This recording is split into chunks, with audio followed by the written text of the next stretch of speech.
This conference will now be recorded. All right, so welcome to our February call. We have Alexa, who's one of our support people at the Ancan Foundation. And Alexa, are there any public service announcements, or can we just get I started? absolutely have a Yay! relevant, a fantastic public service announcement. And that is if you cannot get enough of Regina, just like I can't, please join us tomorrow for the launch of the creative writing class. It is going to be awesome. I highly encourage you to join. It's going to be in this room, but we're doing it 1 hour earlier. Come on down. We're going to have a great time. So that's my PSA. It's a great PSA. I love that PSA. So for anyone who hasn't participated in any of the Ancan programs, I've done a couple of the art programs. And I'm not an artist, I'm an engineer, but it's been a great experience. I really enjoyed it. And Regina is starting a new thread on creative writing after she published a book. And it sounds like it's going to be a great day tomorrow, Regina.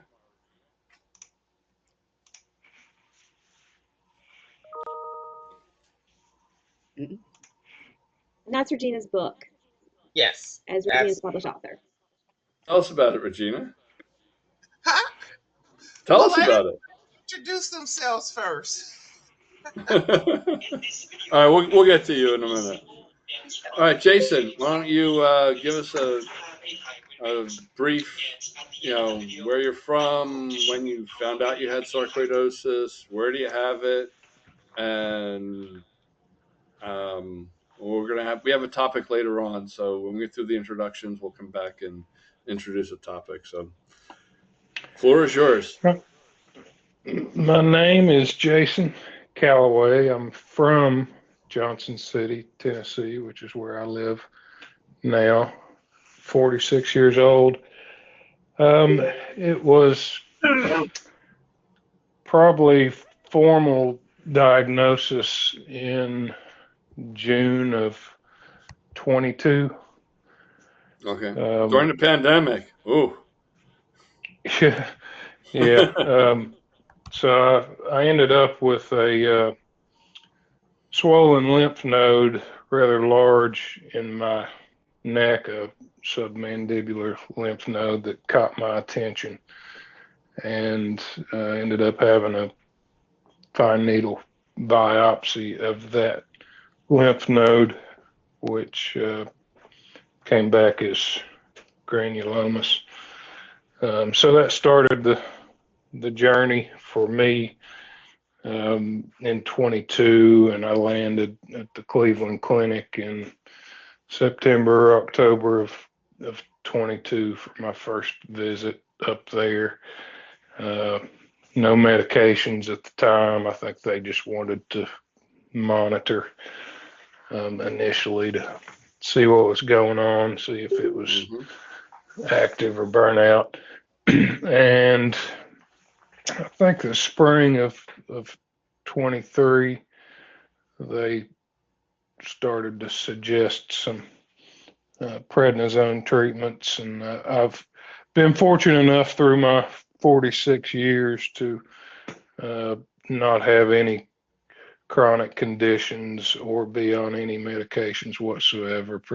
Pretty healthy person in general. So I have my reluctance to jump on anything of significance. So I kicked the can a little bit myself and went on a prednisone burst about a year ago in 24, and wasn't any improvement, but no obvious progression. So it's just a situation where maybe it's helping, maybe it's not.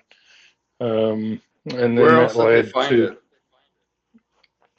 I've got it in my lungs and obviously in my lymphatic system, a little bit of uh, involvement in my spleen. But thus far, that's it. And I certainly, between, the spring, summer of 22 and now, I've had quite a few CT scans and chest X-rays, and that goes on and on. So thus far, no cardiac involvement, just in my lungs and lymphatic system for the most part. And I did start in August of last year. I started methotrexate, 20 milligrams injection. So I'm 6-7 months into that process. Had my first follow up in late December. Have you started tapering your prednisone? It was just a 6-week burst at what they were calling a burst of 30 milligrams, if I recall correctly.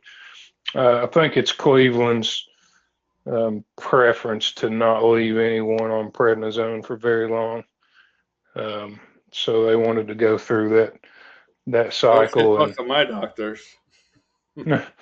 Well, they certainly had me on it and got me off of it. They wanted me on methotrexate as I was tapering off the prednisone, but I again kicked the can with the starting something more significant and more long term. But anyway, 5-6 month mark, was back for chest X-rays, pulmonary function tests, and slight improvement in the pulmonary function test, but basically no significant change in the X-rays at the 6 month point. So I just continue my methotrexate dosage and have another follow up in May, and fingers crossed.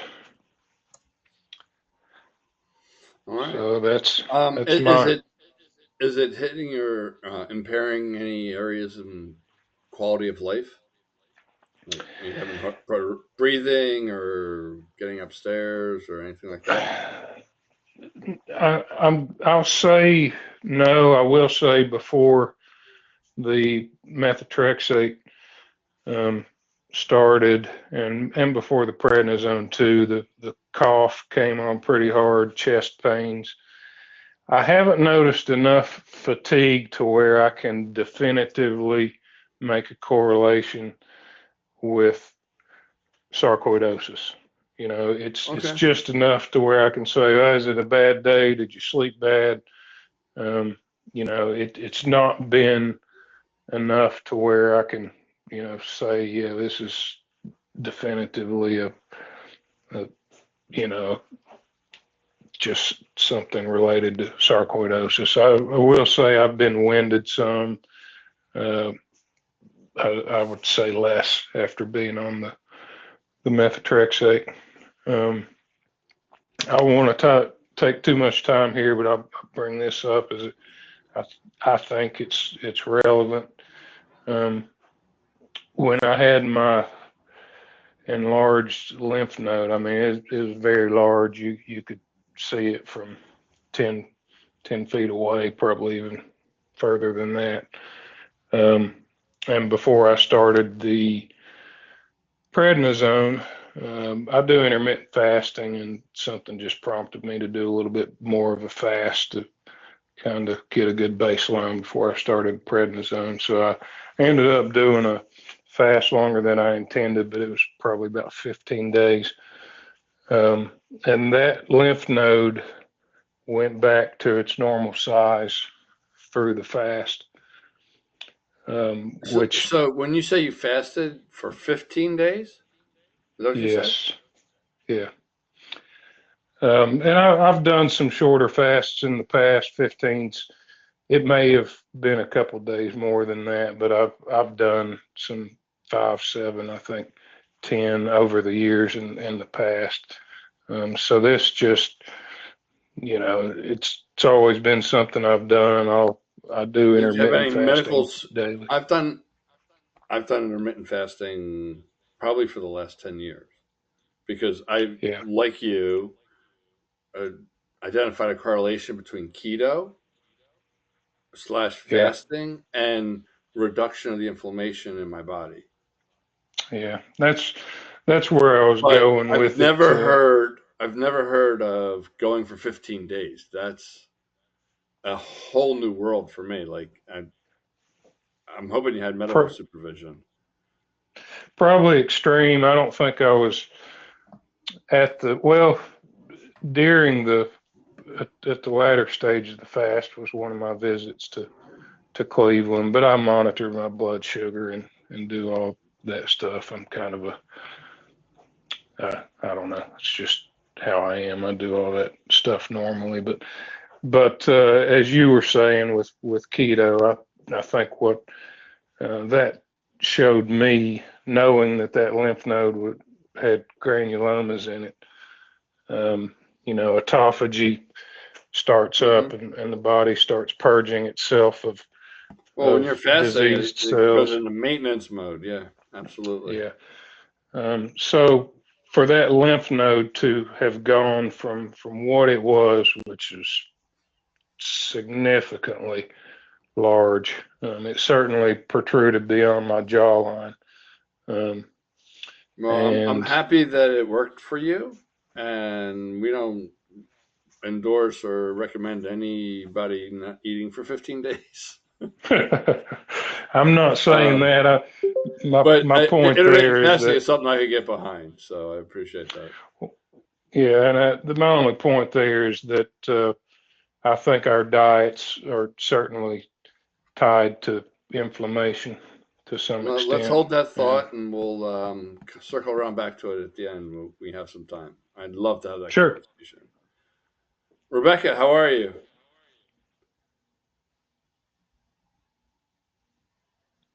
You're on mute. There we go. Okay. Um, I'm actually doing pretty well. I last week I had a PET scan of my heart, and it showed I had no active sarcoid in the heart, and it also showed nothing in the lungs or the liver or the spleen. I didn't Nice. I didn't I'll hear have any. what she's having. Well, what I had was I'm still on prednisone. I Ooh, had four infusions of Inflectra. Then I tried an infusion of Remicade, and I was allergic to it, unfortunately. Um, and my doctor was trying to get me on Humira, but the insurance company refused to pay for it. So I'm not sure what's going to happen with that. I have to call his office again and see if they know why the insurance company refused to pay for it, and if can anything be done about it, because he thinks I still need to be on. Um, the last time some I immune suppression. Yeah. Yeah, I need to be on some immunosuppression that But whatever they did sounds like it worked, which is a great sign. did. I was Definitely live into that. I'm like I was pretty amazed. I was very happy to hear that when I got the result, actually only a few hours after the test. Um, and then they sent more fuller results. So then I talked to my rheumatologist about, and I guess people here would probably know from experience, is if it goes away, what chance is it that it'll come back? It'll let you know. It'll let me know. Okay. Yeah. Yeah, oh yeah. Um, That's why I'm on Remicade now, because mine came back in 2019. It never left since then, but I think now I'm only in remission in some parts of my body. So, Mm, so she talked about remission, and I don't think anybody on the call would try and hold out a cure, like you're cured yeah. of it. But remission is kind of what we're shooting for, and that's your happy place. Yeah. And there you need to start to, in my world, really pay attention to your body, how you're feeling, because you'll feel if things are getting out of balance that you might be tipping into a flare up, and whatever's Yeah. changed recently, pay attention to, because it's probably a trigger. Could be, and everybody has their triggers from all the calls we've done, but it's a real good place to be when they don't find it on the PET scan. Yeah. And whatever you're doing, keep doing. And as you feel better and your new normal comes back, pay attention to how you're feeling, because that's the first sign. I mean, I'm still on 9 milligrams of prednisone, tapering slowly down to 5, and then even slower down to, I guess, no prednisone. I mean, my fear is that if I go too low, then I'll have reaction. But thus far, I don't have any. So I only have a pain, and then it goes away. Seems much more normal. I only have a body of evidence of one, but when I had my flare up and I tapered down, just like you, I tapered from like November to August, from 40, pretty quick through down to 30, slower down to 20, and real slow when I got below 10. And then around 7, I had the adrenal test to see if my adrenals had turned on, and then I came off of it. Not for the faint of heart in my world. You mean to get entirely off of prednisone? I had wacky withdrawal symptoms. Pain, fibromyalgia. Like if I sat for a period of time, when I went to get up, I felt like a cripple. Yeah. And then it would resolve itself. I ended up with arthritis in my shoulders. I had to get shots. And then the pain cleared, and it never came back because the prednisone was done withdrawing. But it was a wild ride. But it's possible. And Rebecca, just a thought. Since you're good right now, just jot down every day what you've done. Anything go a little wonky, every day. Just, it doesn't have to be much, but if for whatever reason the following day you feel horrible and you see that you ran around for 12 hours and you did XYZ, at least you'll have a point of reference. Does that make sense? It doesn't have to be a lot, just a couple of, what did I do today? And how are you feeling? I think I'm still getting easily tired. And it's not just, I'm not getting enough sleep. It could be that, but I have trouble getting enough sleep. If I do too much, then I'm exhausted more than I was before I had sarcoidosis. That's very common. COVID. And I have had a couple of strange things that have happened that I really should call my cardiologist's office about. Have they ever found it near your heart? Oh, yeah. I've had it in my heart. Do you have an ICD? Got it last April because I had intermittent 3rd degree heart block. Got rushed to, I live in Ithaca, New York. I got rushed to the hospital in Rochester, which is a major medical center. And a few days later, they did a cardiac MRI. And I see Daniel can't hear anybody. Oh, DuValle can't hear people. Yeah. DuValle, can you hear me now? I guess not. Okay. Right, they did a heart MRI and found, I guess, signs of damage, and then put in the ICD. But I've had a few incidents of like pain in the middle of my back, and then it like goes up to my jaw, and so I worry, is there something else going on with my heart? And, the good news about an ICD is it's recording everything, and your electrophysiologist will be able to tell you what's going on. If you note that you feel extra tired today, that would be a day to look at in the record when you go to see him. Would you go every 6 months? I go every 6 months. I have an ICD as well. I see the cardiologist, about every 6 months. I actually have an appointment tomorrow. So Hope everything's okay. timely conversation. I hope so. I'm going to have her look at the 12 days that I was down in the Keys diving and see how, if she has any opinion on whether I can go down to 100 feet or not. Ooh. Because I'm going for my advanced certification, and that's the one thing that I wasn't comfortable with, because I haven't been below 30 feet for 20 years. So made the first step, which was go from a regulator and a mask to a full face mask in case my ICD goes off when I go down.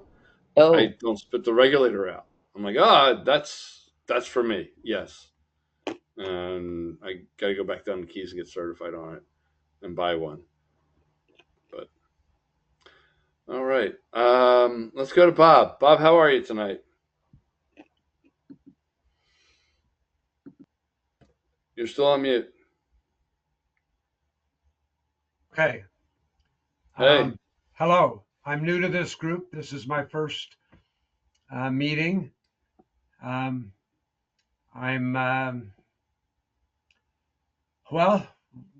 I guess you want my story. Some of it. We're how long have you known you've had it? I was diagnosed with burnout, sarcoid, about 20 plus years ago.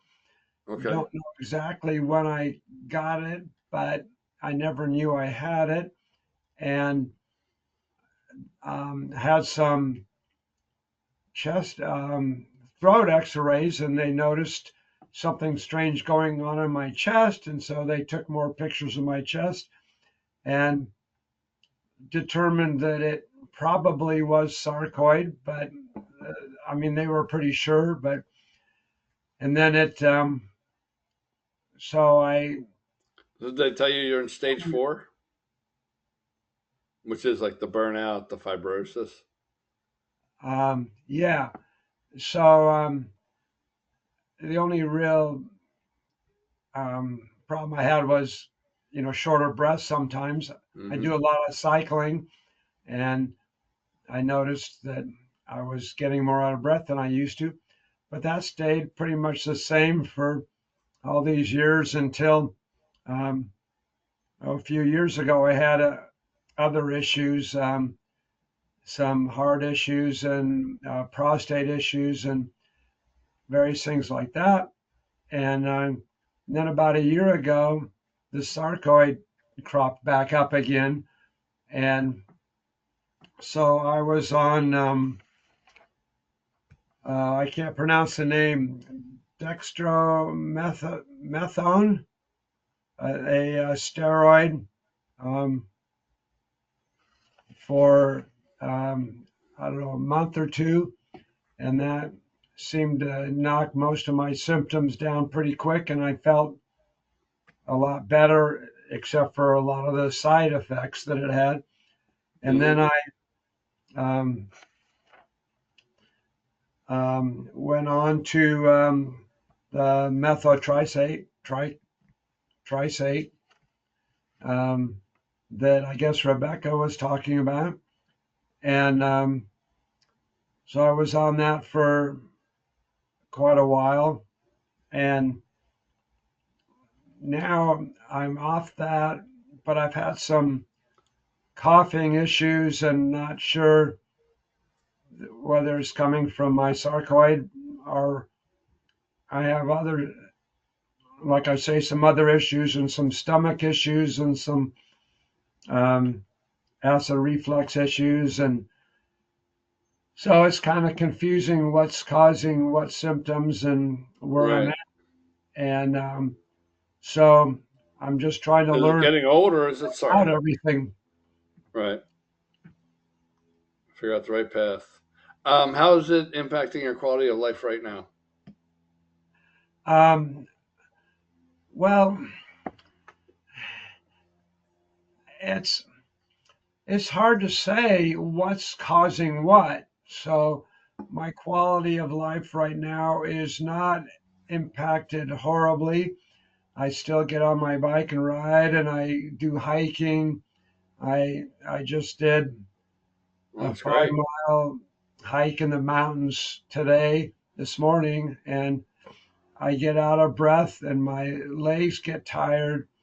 My back hurts, um, and I get real sleepy.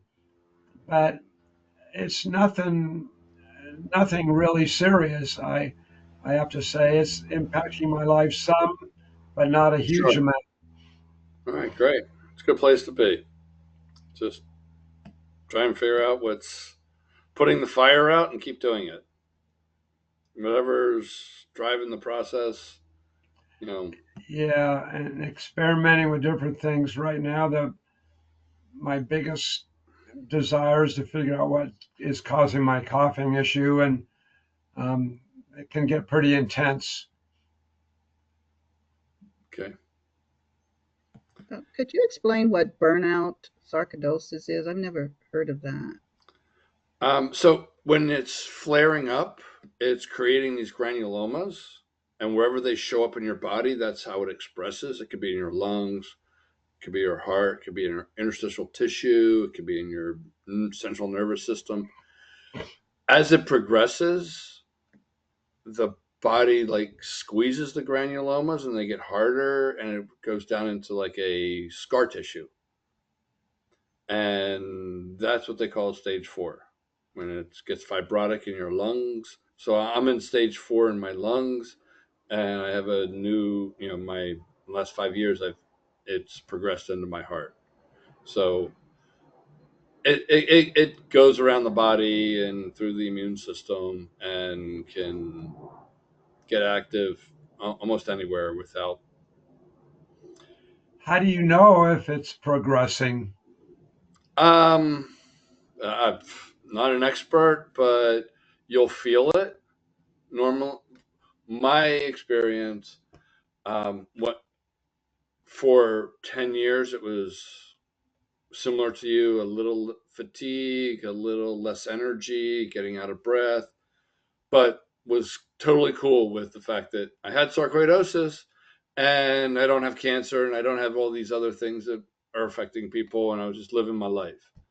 And I had a major traumatic event, a car accident, and it kind of changed whatever happened and how my body reacted. It kind of flared back up, and it got in my heart, and it took me about 2.5 years to get out of that flare up and get off all the medications and all the side effects and the medications I was taking for the side effects and all of that. So that's been my experience. I was able to get down to no How do you medication. know that it progressed into your heart? I had an accident, and 3 days later, I was in atrial fibrillation, and then I was in heart failure, and then they did an MRI and a stress test and this and that, and then they finally did a PET scan, and they went, "You have sarcoidosis in your heart." And it was like night and day before and after the accident. I had this major traumatic event. I had some concussive issues, minor traumatic brain injury, and was never quite right and got progressively worse. So 3 days later, I went to the emergency department and they're like, "You're an AFib. What's going on?" I'm like, "I had an accident. I have sarcoidosis. That's all I know."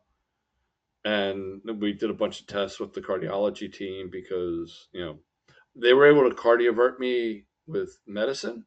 They didn't have to use the paddles, but it never stabilized. And so a couple of months later, they just put the ICD in just as a protective measure because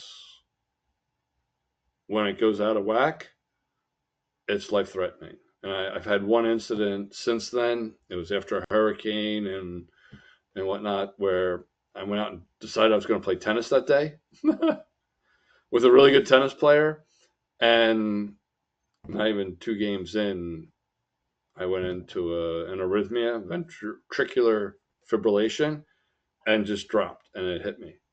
My CD went off and snapped me out of it. And I was dehydrated, and I was exerting myself, and it was hot, and there was a whole reason for it. But that was the idea. could just inject really quickly. I have severe hearing loss, and so I have to use the subtitles. So sometimes I'm a little slow at responding or reading what somebody said. Got it. Got it. I didn't know we had subtitles. That's great. Yeah, it works great. There's in the bottom right of the screen, there's a caption. Captions, I see that. From there. All right. Thanks for the public service announcement. Deborah, how are you doing this evening? Are you still with us, Deborah? She's been hopping on and off the call.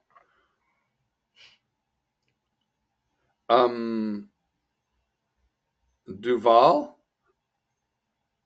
You want to? Deborah's hand is up. I saw something, but it came up under DuValle. Oh, there she is. Okay. I'm going to send an unmute request. Deborah, if you can hear us, we can't hear you. I sent you a request to unmute your line.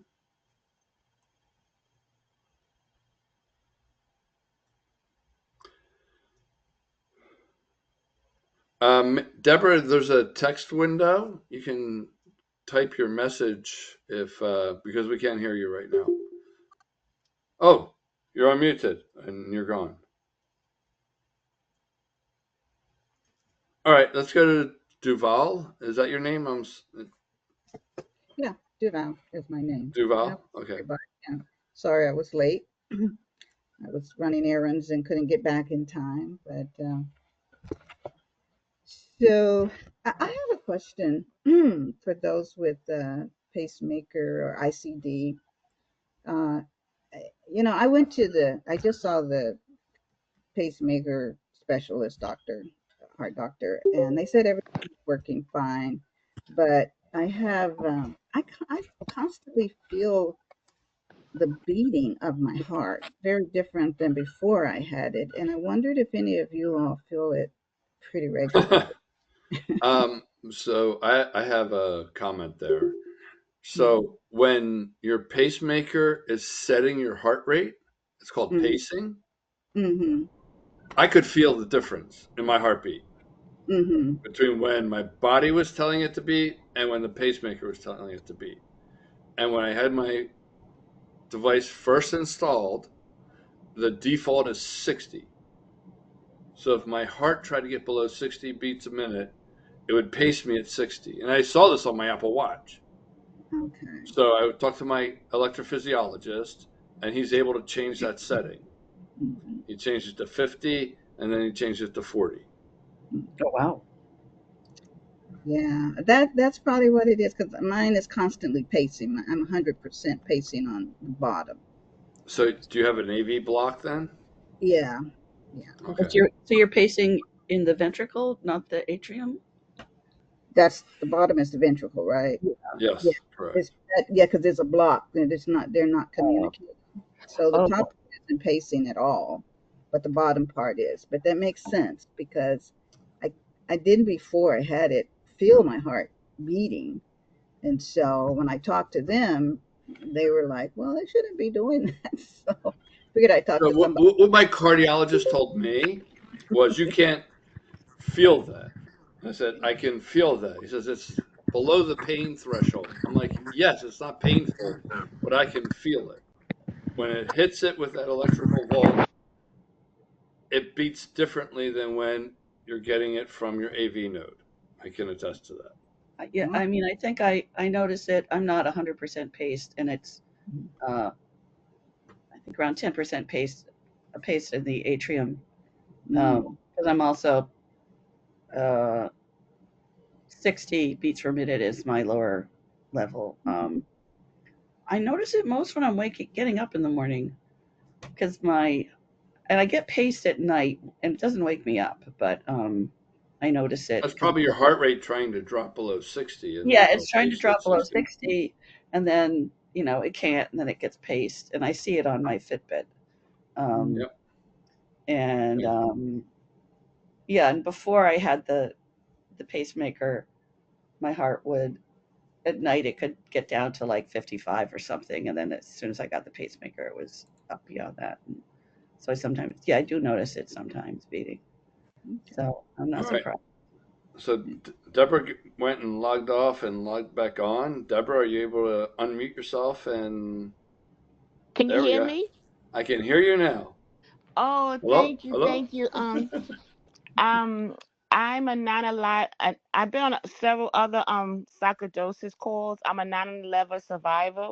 I contact sarcoidosis during 9/11.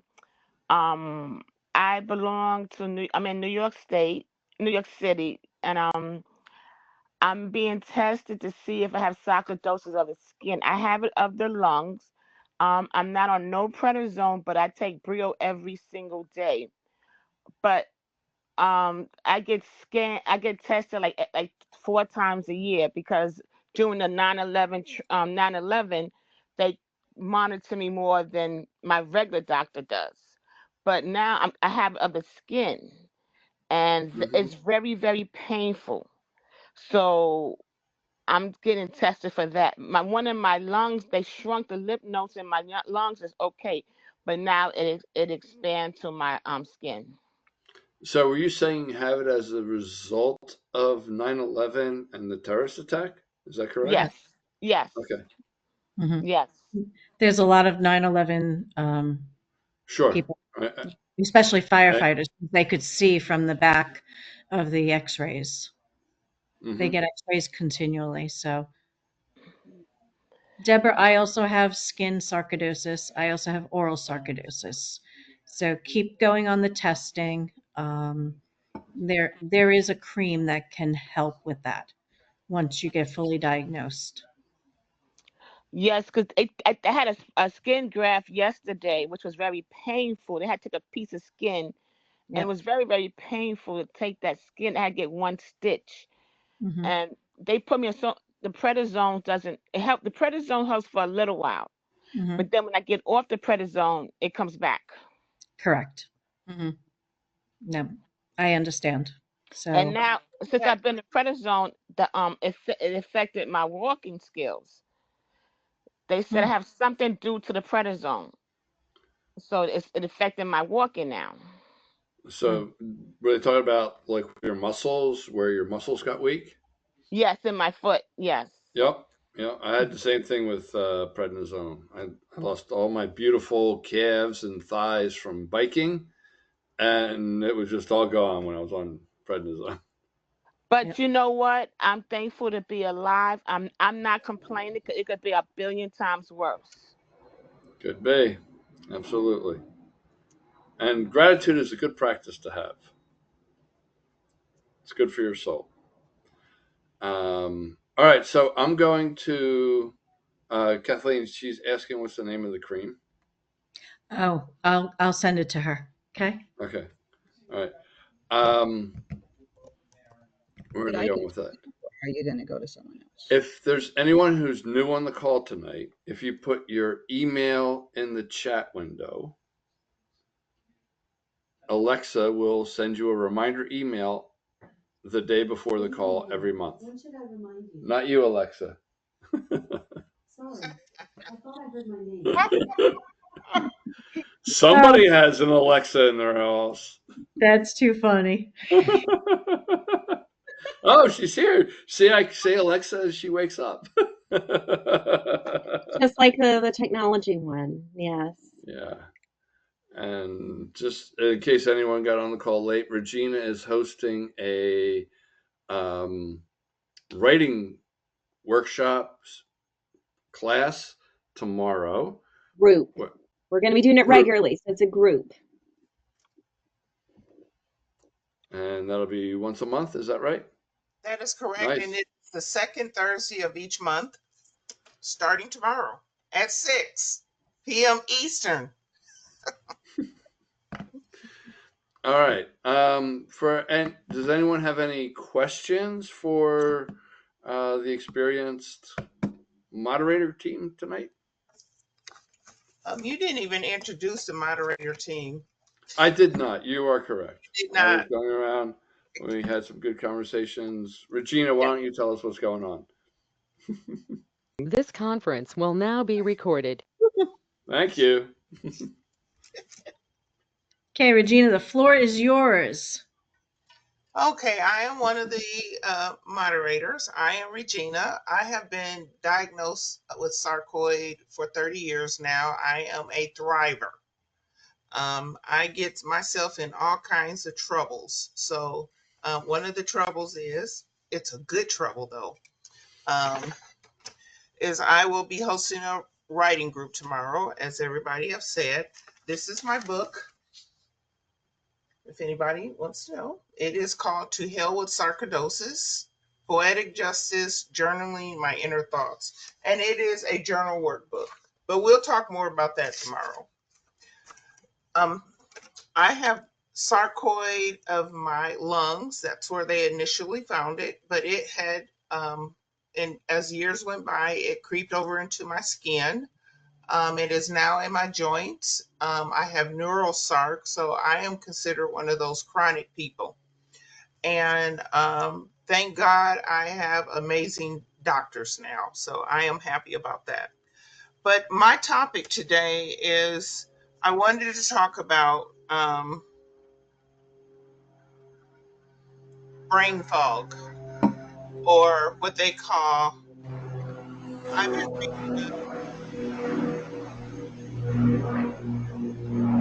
Hello? I'm here, but that sounds like somebody has an airplane somewhere. Oh, there's definitely an airplane going overhead. Okay. I have been reading up Another on. cartel delivery from Key West. Oh, you did it. I have been reading up on Alzheimer's, dementia, and what they call mild cognitive impairment, which is a progression of dementia. And I have been thinking about our sarcoidosis community, because a lot of us wind up having some form of cognitive repair, which is called, in our world, we call it brain fog. So, what I had thought about, because some of these things actually, I think about us and it actually applied to us, because what I was reading, it said that a lot of different types of diseases, and some of us have multiple diseases, can lead to Alzheimer's, or it can lead to dementia. And so what I was reading, I just want to read some things real quick. And I'm not saying we have dementia, but I think some of this applies to us. Dementia is an umbrella term for the loss of memory, language, problem solving, and other thinking abilities that are severe enough to interfere with daily life. Sometimes when we have brain fog, it does interfere with our daily life. And I will tell you, for a while, that has been happening to me. And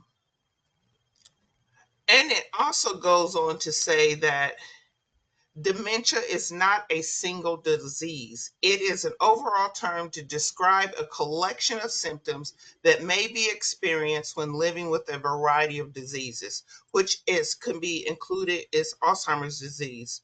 Dementia symptoms cause a decline in thinking skills, also known as cognitive abilities, severe enough to impair daily life and independent function. Sometimes some people get that way. Thankful a lot of us are not that way yet. They also affect behavior, feelings, and relationships. Dementia is often incorrectly referred to as senility or senile dementia, which reflects the formerly widespread but incorrect belief that serious mental decline is a normal part of aging, which it is not. I also learned that reading this, that Alzheimer's can also be managed as well too. There is medications for that. But here, the signs of cognitive impairment and dementia. At an early stage of memory loss or other cognitive ability loss is called mild cognitive impairment, which they call MCI. Signs of MCI, which can progress to dementia, can vary greatly. Examples include problems with short-term memory, keeping track of a purse or wallet, and these, mind you, these are simple things. Paying bills, planning or preparing a meal, remembering appointments, or traveling out of the neighborhood. I think that one gets a little bit more severe. But when I read the first 5 things that I just said, when I had my brain fog, I thought about myself because all of those things have happened to me probably within the last 5 or 6 months, which can be worrisome for me. I've left things on the stove. I forgot that I've been cooking and have gone on and totally forgot that I was cooking something. Like the other day, I'm telling you, I burnt a cheese toast because I went on, totally forgot that. I'm serious, totally forgot I had something cooking. I mean, my ability to remember and think that I was doing something else. So, one of the things that I have been doing for myself, honestly, for the last 2 years, or maybe 3, is I have been living, because I know I have some brain fog. I have been absolutely living by my calendar. I put everything in a calendar, and I have reminders pop up to let me know this is what I'm doing. Um, I feel that for us, it is very, very important that we put these things up for ourselves so that we can feel that we are in control of our own lives. Um, and I'm telling you, so far it has worked for me. Um, I'm not saying that we're going into um, a MCI or anything like that. I'm just saying this is something that will probably help us in the long run if we live by our calendars, remind ourselves, hey, this is what we're doing. Maybe stick to one task at a time and not do so many tasks at once, because we're as advocates, as being the individual people that we are. Some of us may still work. Some of us like to keep our mind off of our condition as it is and want to stay busy. We want to stay busy. Um, we can't always just be too busy not to take care of ourselves. So, I live by my calendar. I don't know how you all live, but I live by my calendar. That keeps me sane. Yes, my daughter does that. Let's see a show of hands on who's had some cognitive impairment from sarcoidosis. Yes. Absolutely. I think I also agree had 100%. I think I also had more last year when I had COVID. Yes, I did too. Oh, for sure. And I have noticed the forgetting to turn the stove off. Mm-hmm. So I have to remind myself. Yeah. I lose my keys regularly. I have literally walked into a room and be like, why did I walk in here? I don't remember what I was doing. I have 2 rooms in my apartment. There's only 2 rooms in here. How do you forget in that short span of time?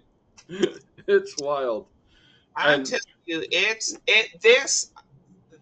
I have been learning so much, and this has really brought some more insight into what I need to do for myself, even more Yes. so, you know. Absolutely. And I thought I would share it with the group. So, and I appreciate that. I would, with the close group of friends who I interact with regularly, I just say it's a Sark moment. I had a Sark moment. It's not quite a senior moment yet, but it's a Sark moment. Like if I forget to bring something. I went to a guy's birthday party. I forgot to bring him his bottle of tequila. Mhm. And I showed up like, hey, what's up? I don't have your gift. Sorry. Sark moment. Just make a little fun of it and move on. But yeah, it's definitely something that has impacted my life. Yes. No, we're still sane people, it's just that brain fog can be something else at times, it can be something else. And I know that for a fact. That's probably why I'm retired now. Literally. Yeah, hello. Absolutely. Oh, Thank you for sharing that, Regina. you're most welcome. Kathleen, how are you and what's going on? Hey everyone, I'm Kathleen. I'm one of the moderators as well. I live in New York, Long Island specifically. Sarcoidosis for the past 20 years. The newest diagnosis was the oral sarcoidosis, which has been about 6 months at this point. What's new? It seems like my breathing is totally off. I saw my doctor is Dr. Morgenthau from Mount Sinai, even though I do go to the Cleveland Clinic. I go there not only to see those doctors, but mainly to see Regina. So at least I'm most of the way there. So we met for the first time last year in person. And we are able to hug each other, so which I thought was really cool.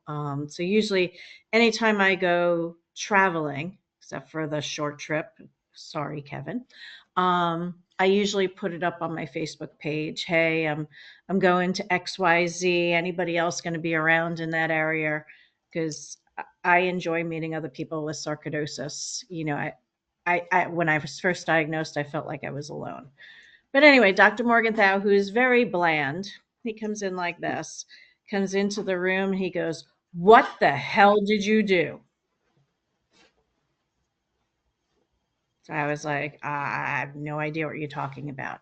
So my breathing is really far down there. They're testing the blood pressure in my heart next week with some sort of specialized exam in New York City. I've never had that. I don't know if anybody else has had that. Um, it was pretty scary hearing it from Morgenthau. So supposedly I'm not getting rid of all the carbon monoxide, nor am I getting enough oxygen in. So we'll see what happens. I mean, I have cardiac sarc and sarc pretty much everywhere, which sucks. But I'm in pain today. My whole body hurts. I feel like I'm a huge black and blue. So that's why I've been a little quiet. I've been taking notes. And thank you for that. Anytime. And I have not dove since I got sarcoidosis. I'm actually, when I got sarcoidosis, they told me no diving. So I'm surprised you're diving. Really? Yeah. I'd like to go. So it went like this. I was diving with sarcoidosis. I had sarcoidosis for the past 40 or 50 years. I'm certain of it with all the stuff I had going on as a kid. And I've been, I dove 25 times when I was over in Asia. Okay. Definitely had sarcoidosis then.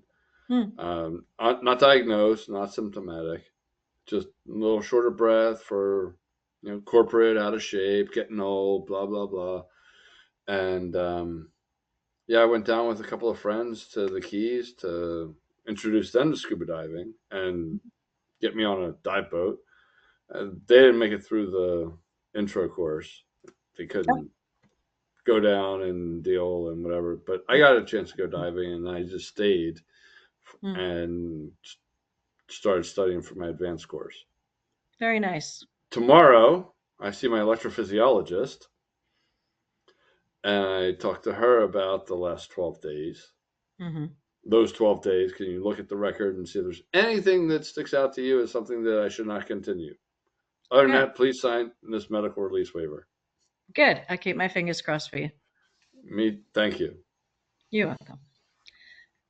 One other thing, I have also been diagnosed now with bronchiectasis, which is in the lower part of the lungs. So yes, I've had that before. Yeah, when Bob said that he's been lungs too. Yeah, when Bob said that he's been coughing a lot, it immediately made me think of that because I have been, and I just can't get anything up. It just keeps going and going. So that was a new diagnosis, and I'm not sure how that coincides with everything yet. We'll figure it out. I wanted to ask Bob a question on that. Bob, um, did you have chest x-rays and to see if you had like a form of pneumonia?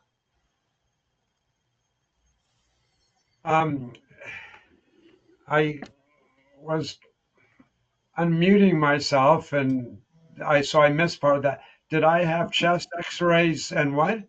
And did you have a chest x-ray? Because sometimes, and that's what happened to me, it took a long time for them to actually find that I had a form of pneumonia hidden in my lungs. And that's why I was just wondering, because I'm thinking like Kathleen said, she had bronchiectasis, but also you Um, could still have pneumonia in your lungs. And I had pneumonia in my lungs. so It was hidden. um, you're wondering if I was diagnosed with pneumonia also? Yes.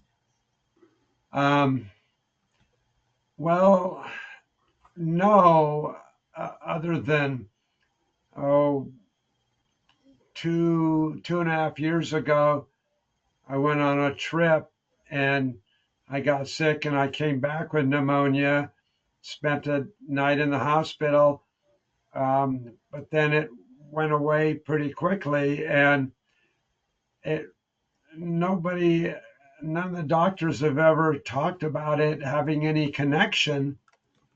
Um, I just had a CT scan yesterday, and I'm waiting to see what the results of that were to see if there's any progression to compare with the ones I had 6 months ago.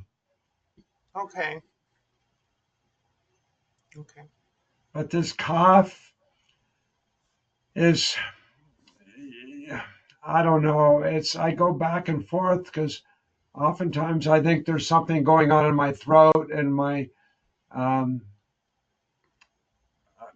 I don't know. You, I you don't said you said you had a lot of a lot acid, of what? acid reflux. Well, I have some acid reflux. I take omeprazole for that, and that pretty much clears it up.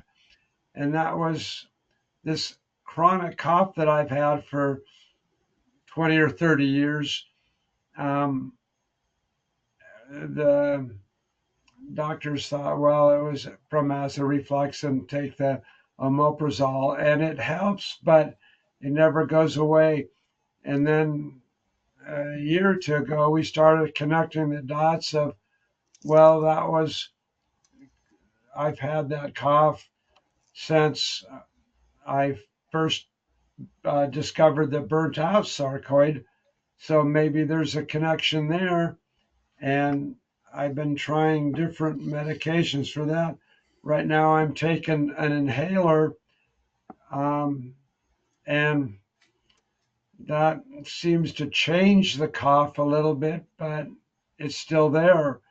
Um, so it's hard not to think it's not connected with the sarcoid, but I'm, I don't know. I feel like it might not be. The reason I'm asking is because you're having some of the same issues I was having, and I had a doctor tell me, well, we can't do anything else for you. Um, and that's why I was asking you all these questions. And once, because I had a dry cough like that as well, and I had all of that acid reflux as well too. When Yes, I it's a very dry cough, a tickle Yeah, in my throat. yes, and when I went to um, an endocrinologist, Chronologist, yeah. yes, when I went to the endocrinologist, he asked me, did I have a brain scan? Because it has something to do with the neural system. It's the brain and the neural system. And once I got on my Remicade, all of my issues, and I'm telling you, this is the truth, all of my issues that you're talking about, all of those issues, I had the same issues. All of that went away once I got on an infusion. All of that went away. This is what happened with me. All of that went away. And I called that endocrinologist to let him know that. And he was shocked. Gastroenterology, that's what it was. When I told him that, he was surprised. He said, okay, because if you have all of that is connected. That dry cough all the way going down into your stomach area where acid reflux, all of that is connected, because that was my issue. And once I started doing my infusion, I no longer have that acid reflux anymore. That's why I was just curious. I don't. Yeah, that's interesting to hear. I'm not sure what is the influx that you said, or I'm on an infusion. I take Remicade. I do an infusion because I couldn't take all that other medicine. My body just tossed it all out. It didn't like it anymore. I've been on every treatment protocol that there is. I've had sarcoid for 30 years. so I'm still not clear. What is the infusion? Remicade. Remicade. I'm gonna put it in the chat. No, I mean, is that a drug or? Yes. Yes. Okay, that's a drug that you take. It's a low grade chemo.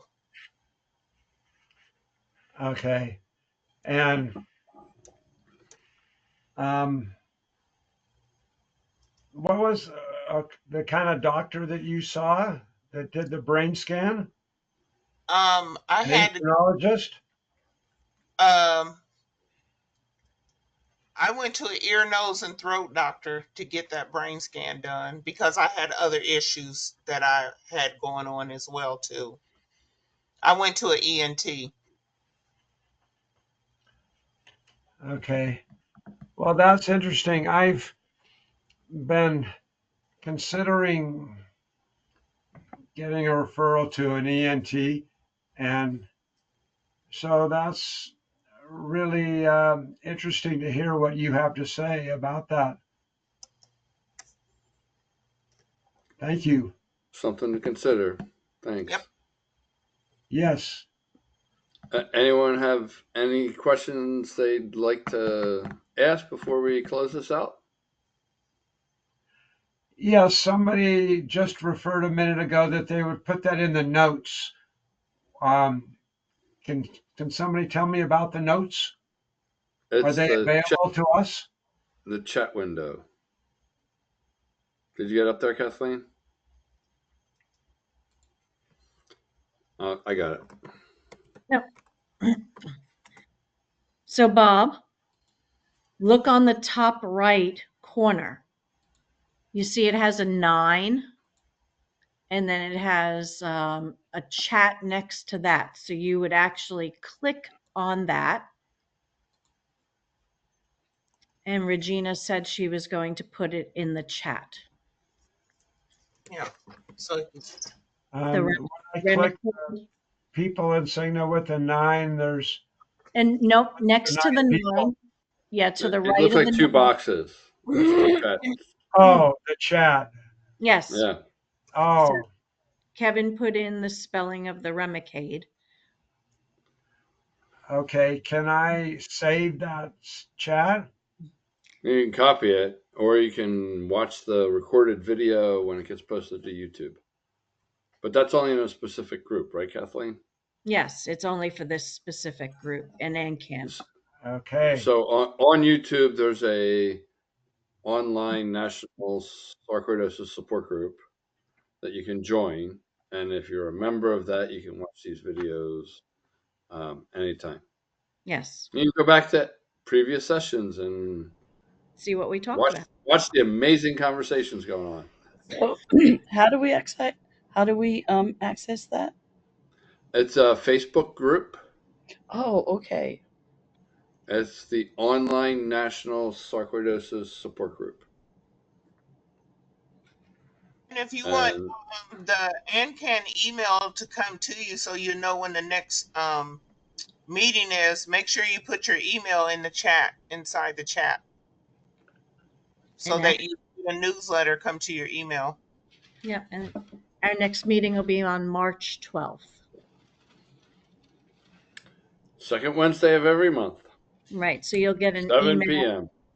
email from Ancan, and if you're on Facebook, you usually see it from me. On Reddit is Kevin. We try to get it out there. All right. Alexa, last call. Any public service announcements for the group? Going once? Not you, Alexa. I don't think so. We do have other groups at Ancan, though. We have a men's only group and a women's only group. We have an art class, and we have the new writing class, which I've not promoted enough in this hour or so. You're pretty close. Yeah.